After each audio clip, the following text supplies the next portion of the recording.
Class, this is Mr. Schmitt.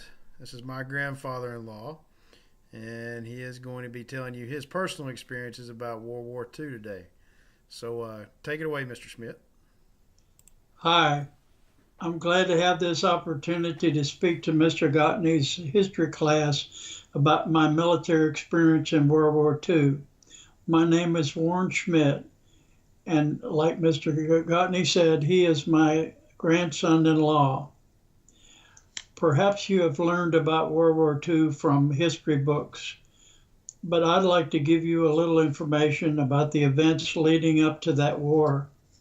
A German soldier in World War I named Adolf Hitler was very disgruntled after Germany lost that war.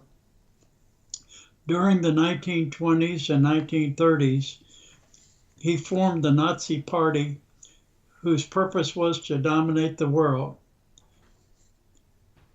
World War II actually started in 1939 when the German military invaded Poland and eventually most of the other European countries.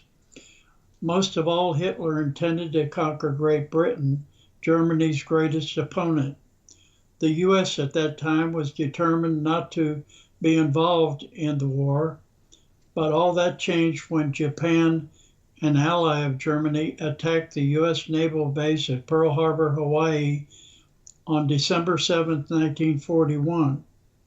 And of course, the US immediately declared war on Japan and Germany. I think what you learn from history books about events in this country's history, such as World War II, is very important. But most accounts of the war do not give the personal stories of the servicemen and women who fought for your freedom that we enjoy in our way of life. So Mr. Gottney has asked me to say a few words about my experiences in World War II. Let me say to begin with, I am no hero. Just like millions of other citizens like me, I was asked to serve to defend my country. My story begins when I became 18 years old in October 1943, when I was a senior in high school. I was not too much older than many of you in this class. I received a notice from the federal government telling me that I was to be drafted into the service almost immediately. Let me say, if I had been drafted, the government would have designated the branch of service I would have been assigned to. So instead, I volunteered for the Army Air Corps, mainly because my older brother was already a pilot in the Army Air Corps, and I thought I would like to fly like him. In December 1943, I was sent to Miami Beach, Florida for 3 months of basic training. This was pretty much an orientation into military life. Upon completion of basic training, I was given a preference as to which type of training I would like. I chose to be a pilot, like my brother, but by that time in the war, the quota for pilots had been filled, so I chose to be a gunner on a bomber aircraft. I was sent to gunnery training in South Texas where I was taught how to shoot at moving targets. This was done by firing a shotgun from a flatbed truck aimed at targets such as skeet shooting while circling an oval track. Another part of training was to learn all the parts making up a 50 caliber machine gun, the kind used in the B-24 four-engine bomber aircraft. To graduate, I was required to disassemble and reassemble the 50 caliber machine gun, blindfolded and wearing gloves. The reason for this was that when flying on a night mission at 30,000 feet, the outside air temperature would be minus 50 degrees and the inside of the airplane would be dark. If the gun were to jam in combat and you had to repair it, Your hands would stick to the metal without gloves, and also you would be in the dark. After gunnery training, I was assigned to a permanent B-24 bomber crew. I stayed with this same crew throughout my combat time in Italy. The 10-member crew consisted of a pilot, co-pilot, navigator, bombardier, and 6 gunners, 2 of whom doubled as flight engineer and radio operator. The armament aboard the B-24 was 10 .50 caliber machine guns, and the bomb load was 16 500-pound bombs. Our crew took flight training at Tonopah, Nevada. Training mainly consisted of strafing targets on land and in the water, and also formation flying, which simulated combat mission flying.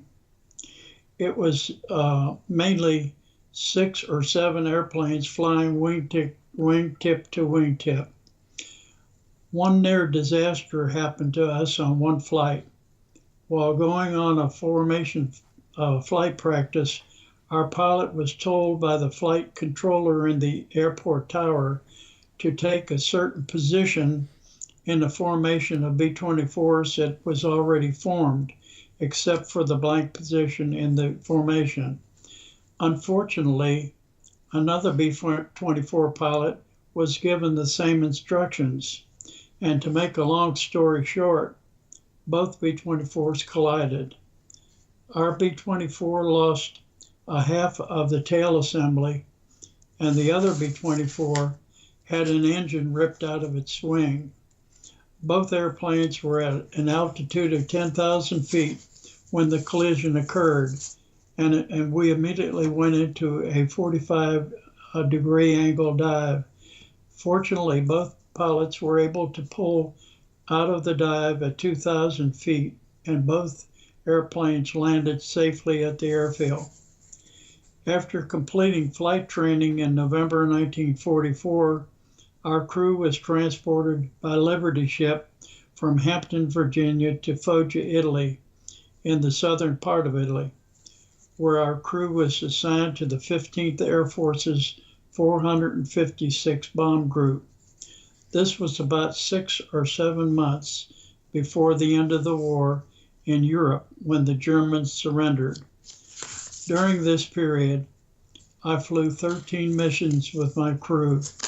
Targets were mainly bridges, railroad yards, oil refineries, troop movements, and such.